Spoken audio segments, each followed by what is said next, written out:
Hello, and welcome to this video guide to criminal trials in New Zealand. We'll focus on the trial process from a defendant's perspective. Now remember, trial is only one part of a criminal case. In fact, many cases never go to trial. That is because people choose to plead guilty earlier on, or charges get dropped or dismissed. There are other stages too, like plea hearings, bail applications, sentence indications, pre-trial applications, and sentencing hearings. This guide doesn't cover those. One more thing before we begin. This is general information, not legal advice. For anything specific to your situation, you should speak with a lawyer. In New Zealand, there are two main types of criminal trials. If the type of charge you face allows for a jury trial, you can choose that option when you plead not guilty. If you don't choose a jury trial, or if the charge doesn't qualify, you'll have a judge-alone trial. Some lower-level charges are dealt with by justices of the peace or community magistrates. That's still treated like a judge-alone trial, even if more than one person is sitting. A judge-alone trial is presided over by a single judge. There is no jury. The prosecution and defense may speak briefly at the start and end, but the process is generally simpler than a jury trial. These trials tend to happen sooner and finish faster than jury trials. They also tend to be less formal. Importantly, the prosecution still has to prove guilt beyond reasonable doubt. That means the judge must be sure someone is guilty. Some think it might be easier for a prosecutor to convince one judge of guilt than a jury of 12 people. But that's not always true. A jury can lack legal experience and therefore struggle to keep track of what really matters. A judge, on the other hand, can bring years of legal knowledge to bear on crucial weaknesses in a prosecution case. Now let's walk through the usual steps involved in a judge-alone trial. Step 1. Going to court. If you're on bail, show up at the correct time. If you're not sure when that is, ask your lawyer or call the court. Being on bail makes it less likely you'll be taken into custody during the trial. But if you're found guilty, beware that you might be held in custody while waiting for sentencing. Here are some things to sort out before trial. Bring a book to pass the time. Take any prescribed medication and paperwork with you. Organize any necessary special arrangements early. Those could be to do with disability access, communication help, or interpreters. Wear clean, tidy clothes. Think conservative. No bold graphics or offensive slogans. Step 2. Opening remarks. The trial begins by confirming the charges and addressing any preliminary matters. It's usually a quick and simple start. The judge might order that witnesses wait outside so they don't hear other testimony before giving their own. Step 3. Prosecution evidence. The prosecution must prove its case first. They will usually call witnesses to the stand. For each witness, the prosecution questions them. This is examination in chief. The defense cross-examines. The prosecution may re-examine to clarify things. The judge may ask questions. The witness is then excused. This continues until all prosecution evidence is presented. Step 4.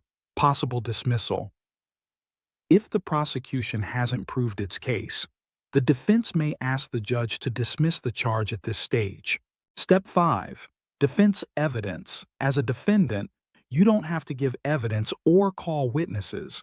It's up to the prosecution to prove guilt, but you can present a defense if you want to. Think this over carefully and discuss it with your lawyer well in advance. If you do decide to give evidence or call a witness, you or your witness will be examined by your lawyer, then cross-examined by the prosecutor, then re-examined by your lawyer. Then the judge may also ask questions. Step 6. Closing submissions. Once the evidence is done, both sides may make legal submissions. This part is about the law, not rehashing the facts. Step 7. The judge's decision. The judge will either give a decision straight away or take time to consider it. If you're found not guilty, you're free to go, unless you have other charges. If you're found guilty, the judge will either sentence you right away or set another date for sentencing. They'll also decide whether you can stay on bail until then. Jury trials. A jury trial usually involves 12 people randomly selected from the public. They decide the facts of the case. A judge oversees the legal process, explains the law to the jury, and rules on any legal issues that arise. Sometimes the jury ends up with fewer than 12 members, but 12 is the standard. To convict you, the jury must be sure you are guilty. Their decision must usually be unanimous, though a majority of 11 to 1 can sometimes be accepted. If they can't agree, that's called a hung jury. In that case, you might be retried later, or the prosecution might drop the charges. Jury trials come with both pros and cons. Possible advantages. Some believe it's harder to convince 12 people than one judge. Possible disadvantages.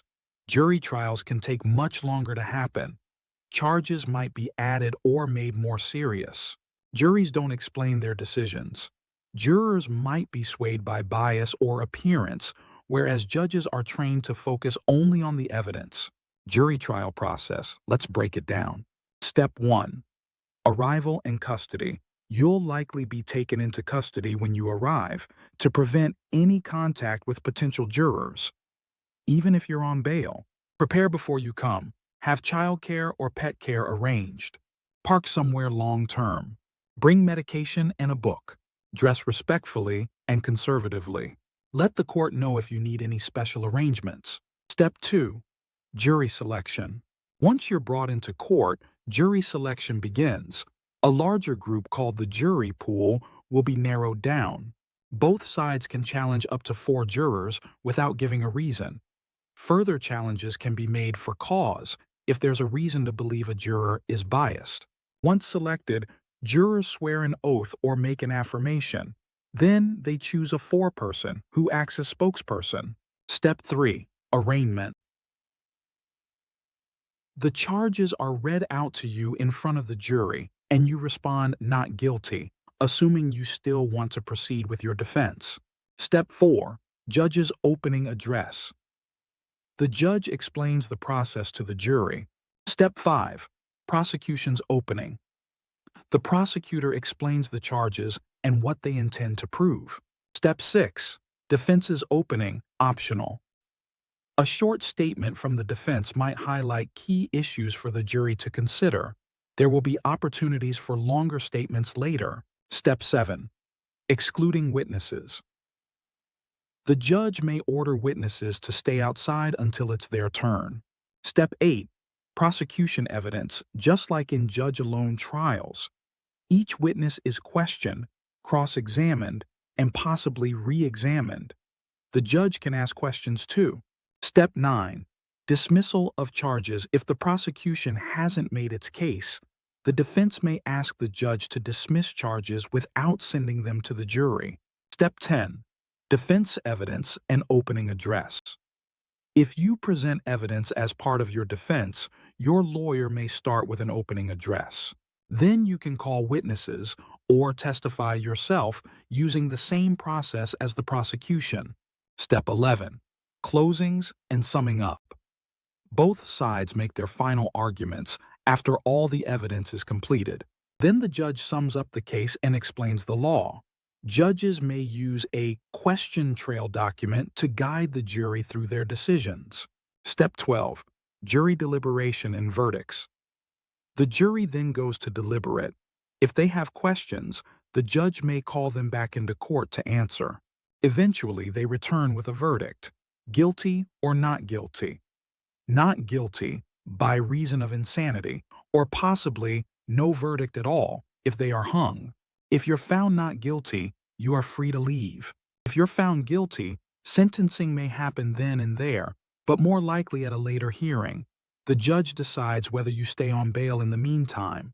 That concludes this guide to criminal trials.